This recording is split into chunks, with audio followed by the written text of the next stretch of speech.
11 ವರ್ಷಗಳ ಕಾಲ ಮುಚ್ಚಿದ ಮಾರಮ್ಮನ ದೇವಸ್ಥಾನದ ಬಾಗಿಲನ್ನು ತೆರೆಯಲಾಯಿತು. ಮೈಸೂರು ತಾಲೂಕು ತಹಶೀಲ್ದಾರ್ ಮಹೇಶ್ ಕುಮಾರ್ ನೇತೃತ್ವದಲ್ಲಿ ನಡೆದ ಶಾಂತಿ ಸಭೆಯಲ್ಲಿ ತೆಗೆದುಕೊಂಡ ತೀರ್ಮಾನದಂತೆ ಇಂದು ಬಾಗಿಲು ತೆರೆದು ವಿಶೇಷ ಪೂಜೆ ನೆರವೇರಿಸಲಾಯಿತು. ಮೈಸೂರು ತಾಲೂಕಿನ ಜಯಪುರ ಹೋಬಳಿ ಮಾರ್ಬಳ್ಳಿ ಗ್ರಾಮದ ಮಾರಮ್ಮ ದೇವಾಲಯದಲ್ಲಿ ಇಂದಿನಿಂದ ಎಂದಿನಂತೆ ಪೂಜಾ ಕೈಂಕರ್ಯಗಳ ನೆರವೇರಲಿದೆ.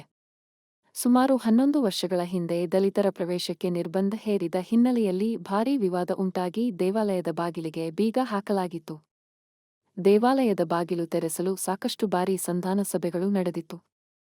ಹೀಗಿದ್ದು ಗ್ರಾಮದಲ್ಲಿ ಒಮ್ಮತದ ತೀರ್ಮಾನಕ್ಕೆ ಬರಲು ಸಾಧ್ಯವಾಗಿರಲಿಲ್ಲ ಎಂದು ತಹಶೀಲ್ದಾರ್ ಕಚೇರಿಯಲ್ಲಿ ಸಮಾಜ ಕಲ್ಯಾಣ ಇಲಾಖೆ ಅಧಿಕಾರಿಗಳು ತಹಶೀಲ್ದಾರ್ ಮಹೇಶ್ ಕುಮಾರ್ ರವರ ನೇತೃತ್ವದಲ್ಲಿ ಶಾಂತಿ ಸಭೆ ಕರೆದಿದ್ದರು.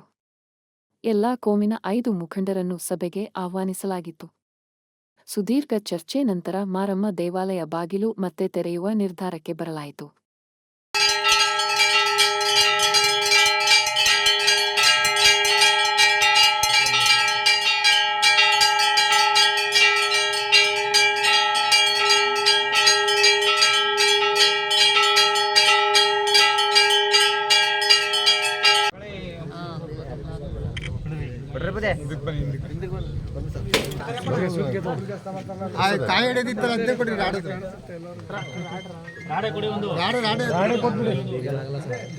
ಬೀಗ ಬೇಡಿ ಚೈನ್ ಮಾಡಿದ್ರೆ ಸಾಕು ಸರ್. ಬೀಗನೇ ಇಲ್ಲ, ಚೈನ್ ಇಲ್ಲ, ಅದು ಇದು ಸುತ್ತಕಿತ್ಕ ತಗೊಳ್ಳಿ ಸಾಕು. ಒಂದು ರಾಡ್ಗಿರ ಒಂದು ಚೈನ್ ಮಾಡಿದ್ರೆ